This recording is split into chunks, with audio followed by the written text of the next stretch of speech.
5 নম্বরে আল্লাহর বিধান ও কর্তৃত্ব স্বীকার করার বাক্য কোনটি?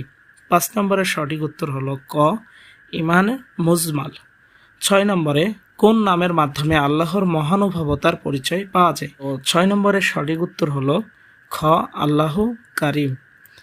7 নম্বরে অন্তরে যা আছে আল্লাহ সে সম্পর্কে বিশেষভাবে অবহিত, কোন সূরার আয়াত?